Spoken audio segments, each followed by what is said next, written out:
Hello, everybody. My name is Grin, and this is my beard. What crumb am I pulling out of my beard today? I wanted to talk about why I'm in Japan and considering the election, 2024 election that's happening in the United States, why I don't go back to the States and why I decided I'm going to bury my bones here in Japan. Um, and it basically starts out from the beginning. When I was in the United States, it was okay. It was really difficult being an American to me. I've been through some crazy stuff in my life, and most of that had to do with just the unpredictability of people in the United States. And it's not everybody, obviously, but a lot of that had to do with the prevalence of um, drugs, different kinds of drugs. And I have had many friends. Most of them were people who would do drugs or whatnot. I'm not talking about alcohol or cigarettes or things like that. I'm talking about the illegal stuff. I had a lot of friends who did stuff like that, but they were the predictable ones, the ones that were mostly predictable. If they became unpredictable in a way, then I would distance myself from them. It wasn't the fact that they would do drugs wasn't a turnoff to me. It was the fact that while on drugs, they would do things that a normal person just wouldn't do. Simple as that. Or when I say normal, somebody who isn't on drugs wouldn't do something like that. So there were a lot of people like that. And it was just like anytime you meet a new person, anytime I met a new person in the United States, I had to wonder, are they normal? Are they druggies? Are they closet druggies? what kind of what is their vice? And usually the older people that I met, you could tell right away. But the people in my age group, you couldn't tell right away. And I had some of my friends who, when I was younger, they were beautiful, just nice people. And then as soon as they got older, I hadn't seen them in a long time, and then I finally catch up with them, and here they are. All they can talk about is doing drugs and the crazy stuff that they did while they were doing drugs. Uh, and okay, it's not all about drugs. There were a lot of crazy people who didn't do drugs, although I would suspect that they did do drugs because of just the randomness of their behaviors and actions. When I was doing drugs, I smoked marijuana. I didn't do anything else. I smoked marijuana and I drank alcohol, and that those two things enough. Those were enough for me. In fact, I quit doing marijuana, and I told that story. I think I told that story, but uh, I couldn't stand not being in control of my own actions and not realizing what I was doing and why I was doing it. I think the biggest thing was my grandma living with me. She she was older and or living with us at our next to us in a trailer down below our house, and I kept thinking if anything happened to her and I was doing drugs, I wouldn't even know what to do. I'd be like, oh, okay, make it look like you're calling 911. Make it, oh, I am calling 911. I wouldn't know what to do. So I gave up all drugs except for alcohol and tobacco and coffee. I love coffee. Can't get enough of coffee. So I gave up all of that because I just didn't think the randomness of my life was good, and that's what I would see in people in the United States and all the people that I would meet in the city that I lived in. They were too random. And some of that randomness might be good because I mean they're still alive, they're still surviving, and some of them are quite well off. So maybe some randomness is a good thing. I'm not sure, but in intersocial relationships, it just rubbed me the wrong way. I never knew what was going to happen. I had gotten this kind of like PTSD out of it, where it's like anyone that I meet, I'd never know in the next second if something dangerous is going to happen and what I'm going to do about it. like having a gun pointed in my face or something like that. That kind of stuff happened. So that was my experience. I don't know if it's all like that, but all the people that I met in the States were pretty much like that. It's like either this person is a druggie or not, and if they are, then there's going to be some randomness involved in that I wasn't willing to be a part of. And I don't know, here in Japan, one thing is there's not a lot of drugs. I mean, there are people who do drugs and there is drugs in Japan, but they they really keep to themselves because it's really bad to do drugs here in Japan. If you have any kind of drug that's illegal, you're they will throw the book at you just for having it on you or near you or in within your vicinity. So you don't want to be associated with that, especially if the cop starts the police start investigating. You don't want to be anywhere associated with it. Guilty by association, and that could be just as bad as the full guilt of having or being a druggie or selling or buying drugs. So you don't want to do it. Not here in Japan. And one thing I found when I first came to Japan was that people were very predictable. Like I could predict how people would act and react to me or to things that were happening around. It was kind of like a breath of fresh air. I knew exactly what was going to happen. When and some of it is kind of like sad in a way because there are bad things that happen and people just kind of have this atmosphere about them. It's the shikata ga nai feeling of it can't be helped, or it's something that just can't. Nobody can do anything about it. You can't. Why spend energy on trying to fix it when it can't be fixed? Type of attitude. But that also means that people are very predictable. When something bad happens, you don't have to worry about somebody going off the rails most of the time. Now, there are a few examples, although lately I haven't really heard of many examples of that. Back in the early 2000s, there were quite a few examples of people just going off the rails, people driving their trucks through crowds and people walking around with knives and just stabbing people. That happened, but it doesn't really happen so much now. Um, I don't know all the reasons for that, but maybe it is happening and it's just not being publicized in the news and whatnot.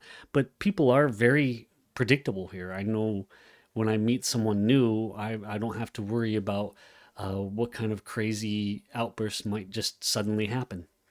I don't have to worry about offending somebody so much that they're going to try to kill me, or somebody deciding that it might be fun to scare the shit out of somebody else for no reason at all, even and they don't even know the person.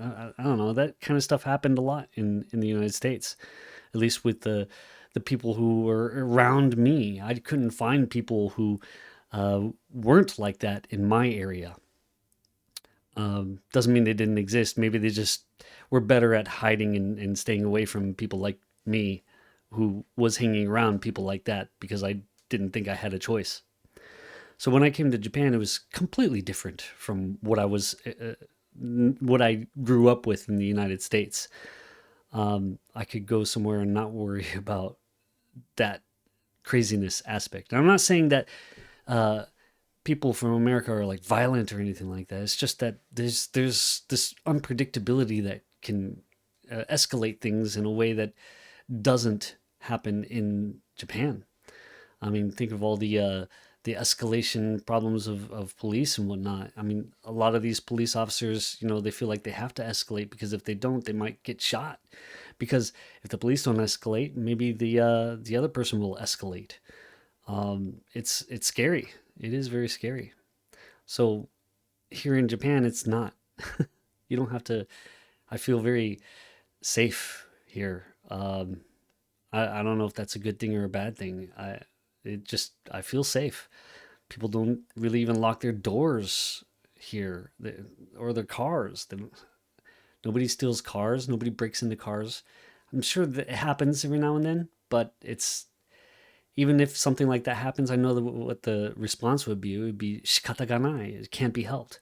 You should have locked your door or whatever. It doesn't mean that they condone the act. If they could find some way to figure out who did it, they would definitely um, prosecute them. But it's just in certain circumstances, they just let it go. It's like, yeah, this person broke into my car and I lost my stuff, and I'll get new stuff. It's not a big. Here's an example of that. My stepfather, father-in-law, he had a motorbike, a little moped that he would get to and from work on, so he didn't have to use his car. He doesn't. He worked very far away, so just using the moped to get there and back was enough for him. Cheaper on gas and stuff like that. And less cost for maintenance for the bike. And one day, it just disappeared, just gone. Somebody had taken it, just took it. And my father-in-law didn't like moan about it or anything. He made a report to the police. The police took all the information, and he just let it at that, and eventually let his insurance take over. The insurance basically tried to figure out where it was, and get that back because they didn't want to pay for it, obviously. I don't know exactly how they would help, but in the end, the police did find his bike. And when they asked the guy why he took it, the guy said, "Well, I was really tired and I didn't feel like walking home, and so there was a bike there, so I just took it, uh, and I didn't know whose it was, so I couldn't give it back." And nothing really came of it. I mean, he paid the guy who stole the bike, gave it back, and he paid for a new bike lock or something like that. Or yeah, he paid to make sure that something like that wouldn't happen again. And as far as I know, he didn't get any other punishment from that. So it's not such a big deal here. It's not like we've got to throw the book at him, put him in jail. He's a thief. He's terrible. That kind of stuff doesn't usually happen here. They don't really throw the book at you for minor infractions usually, unless you're a foreigner. I'll bet, because I have a friend who okay, this is why you shouldn't do any kind of drugs in Japan. I have a friend who did do a lot of smoke a lot of marijuana here in Japan, and he did get caught, and they shipped him back to the states. They told him, nope, you can't be here anymore, and don't ever come back. And so they put him on a plane to America, one way trip, and said, "It's all up to you now. You're gone. You can't be here." And he's even got to pay for that ticket. They paid for the ticket, but he's got to pay it back. I don't know if he ever will, or if he did, or whatnot. But yeah, that's how it works here. If you're a foreigner, you can't make any mistakes. You can't break the law here, because they'll just send you away. Bye bye. That's it. Maybe that's what Americans want. They want that to happen, and I see the benefit of that. Yeah, I can see, but it doesn't mean that every foreigner is a target and that they do that to every foreigner. They're not trying to kick out every foreigner. They're just trying to get rid of those people who make those offenses. So if I broke the law in any way, I'd probably just get shipped back to America, sent on a one-way trip. They pay my ticket, wouldn't even let me go get my stuff from my house, and probably just put me on a plane and send me off. Get out of here. I'd have to find some way to get my stuff on my own and pay for the ticket. That's how it works. So yeah, wow, wow. I don't even remember what the original statement was here, but yeah.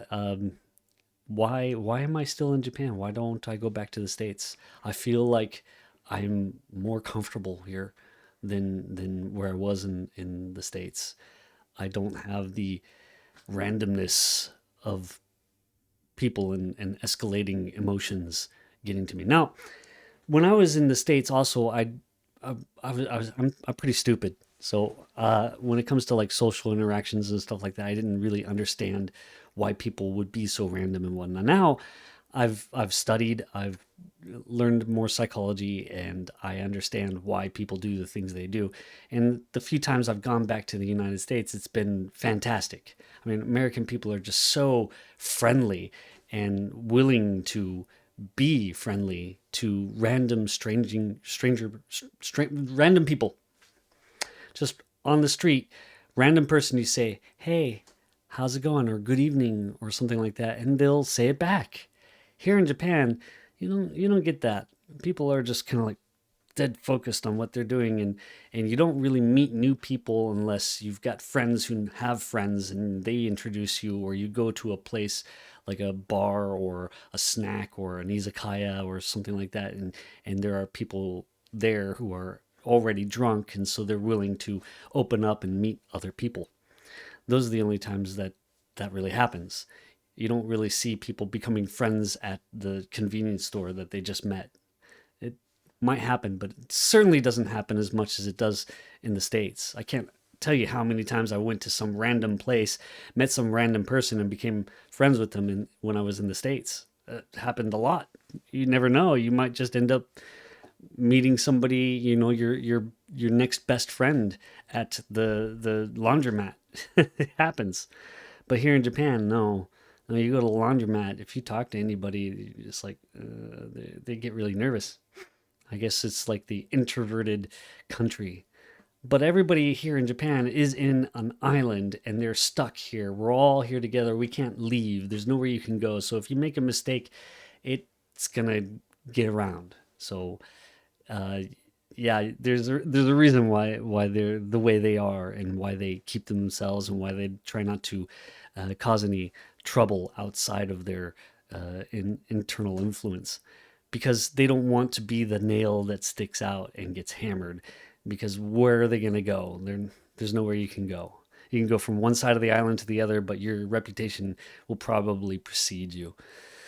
So that's it. That's why I'm still in Japan, because I feel like I can be more comfortable and just feel less randomness and less insanity overall. All right, that's what was in my beard today. Thanks. Talk to you later.